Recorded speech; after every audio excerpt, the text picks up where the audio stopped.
What's up, YouTube? Okay, we're going to be doing a video on Pokemon Go. Now, this is a guide, a real basic guide, and I'm going to go through all the stuff you need to know about Pokemon Go, some basic things. If you feel I've missed anything or it needs a slight correction, make sure you drop it in the comment section below. This is just an information video for all people that want to know stuff about Pokemon Go. I played it for about 3 to 4 days straight now, and I think I've got a pretty good grasp of the game. Okay, let's get into it. Okay, first up, we have your profile. This shows what your level is by clicking on your face at the bottom of the game. It shows you how much experience gain you've got to the next level and when you are going to get your next reward going for the next level too. It shows your little picture of you and your username there up the top, and below it shows if you've bought anything or what team you are. In the background, I'm Team Blue. There's the Articuno. Okay, let's go over what items do what. So we have the potion there, which heals your Pokemon after going to a gym battle. The super potion, which does a little bit more health. And the revive if your Pokemon completely faints. We have the lucky egg, which actually is used for doubling your experience for 30 minutes time. Make sure you're careful using this though. They're not a very easy item to get outside purchasing. Now, the incense is a very important one. If you use this incense, it will attract wild Pokemon to your location. Even if it's a very barren location, it will up your rate of finding a Pokemon, and it can be Pokemon that aren't even on the radar for that area either. Okay, you've got your Pokeball and your Great Ball. Obviously, that's self-explanatory. Now, lure mode is very interesting. Last night, I seen a person cast 2 lure modes next to 2 Pokezones. Now, what this does is this actually attracts Pokemon as well. But this, however, works for everyone. So say I've got one guy use it, then everyone can benefit from it for 30 minutes. Okay, now let's go on the mechanics of actually catching a Pokemon. Now, firstly, you'll find a Pokemon when you come across it. You'll have a little symbol in the bottom of your screen. It'll look like sort of like dog paws. Now, obviously, the higher the amount of paws, the further away the Pokemon is. So, you know, it'll go 3 paws, 2 paws, 1 paws. Then when there's none, you're basically standing next to it. So keep that one in mind when you are searching for Pokemon as well there. At the point of catching a Pokemon, you will bump into it and you'll bring up the Pokemon. You will need to face it with a camera. There will be arrows on the side actually pointing to where the Pokemon is. Now, catching the Pokemon. This took me a couple of goes to get. The footage shown here probably isn't the best because I was still learning the game then, but you need to hold the Pokeball down until you see a circle appear around the opposing Pokemon. It'll fluctuate in and out. You want to get it the smallest circle possible when the ball hits the Pokemon. This gives you your highest chance, and it gives you the most experience as well.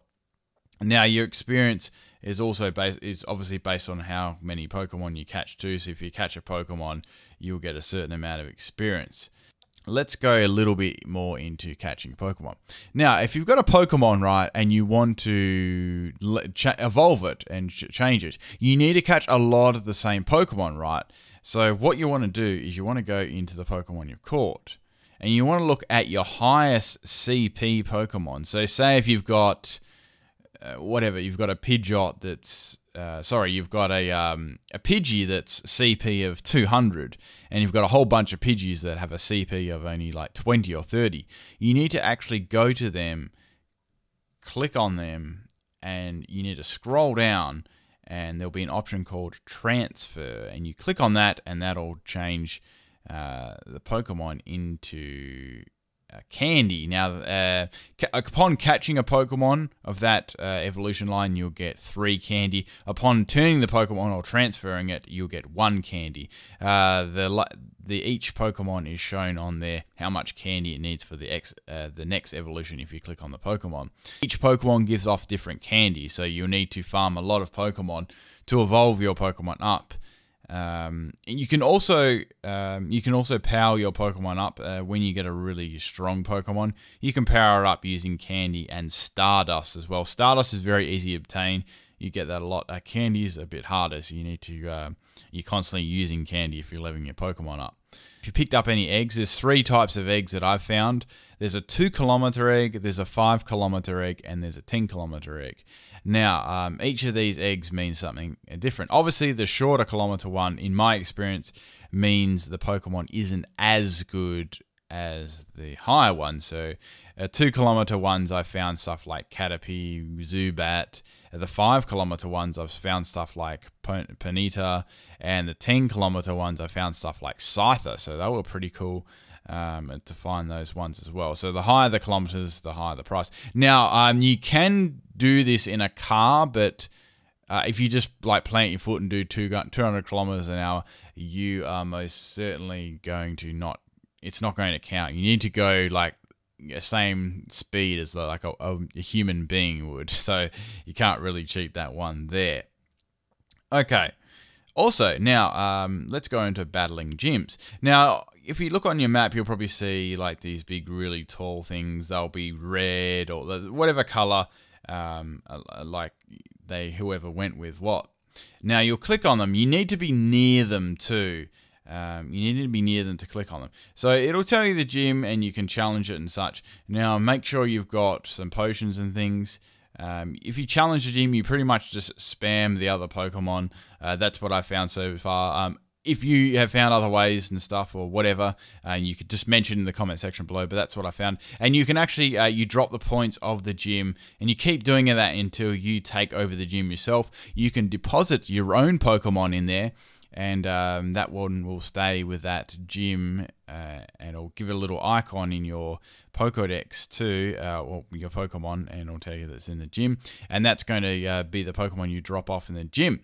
So you can drop all these Pokemon off the gym, you can challenge other people's gym, but be aware there's someone that means someone can challenge your Pokemon as well, so you'll know when your Pokemon comes back to you that your gym has lost. So really cool feature, I like that one. And you can also train your Pokemon too at the gym there as well. Now, also, there'll be points as well on the map. They'll be called Pokestops. Now, with Pokestops, they're really, really good for getting items, especially Pokeballs. Now, if you're clever and go to an area that's got a lot of them, you can actually walk a little circuit. Now, if you walk a little circuit, you can actually spin the Pokestop around. Now, the Pokestops that are available to get will be a light blue color. Now, after you grab your stuff from them, they'll change to a purple. So go to the next one, then grab your stuff, then walk around. They don't take very long to recharge, but you'll know when it's recharged because you can get all kinds of stuff like Pokeballs, anything revives, that sort of thing. I've even got eggs before, so yeah, they're really good to have, and they're your bread and butter. You actually don't really need to spend a cent in this game if you do that and find some good points. Okay guys, that was just a small little breakdown on Pokemon Go in general. I probably missed out a couple of other things too, but I just wanted to give the raw basics for the beginning users. If you do have anything you'd like to submit in the comment section, make sure you do.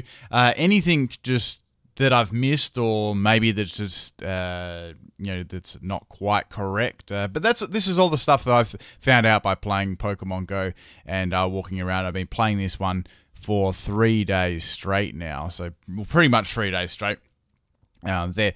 But yeah, definitely the whole thing about this game is you pretty much just catch every Pokemon and do all the little Pokestops as well, and you just keep leveling up and you eventually find better Pokemon. You absolutely don't need to pay for this game either. All you need is Wi-Fi data on your phone. I mean, which most people using their phone would have anyway. So it's not very hungry on that either. It's more hungry on the battery. But yeah, everything you can get free. Just if you play a lot and go around to lots of Pokestops, it should be all good. You can this gaming experience is definitely fine playing it free. There's stuff in the shop pretty much to speed stuff up. But yeah, I've had a ball playing this game. It's really good. I'm looking forward to getting all the rest of the Pokemon I've got. I've got quite a few of them already. Be interesting to see when they add in the trading as well with other people. They did mention that in their trailer, but they haven't done that. And all the other Pokemon too. I'm sure they'll slowly roll it out as well in the future too, and everyone there. Okay, guys, I hope you enjoyed this video. I hope it was informative. If you did find it informative, slap a like on the video. That'd be really good. And if you want to see any more of these type of videos, I can do them too. Peace out.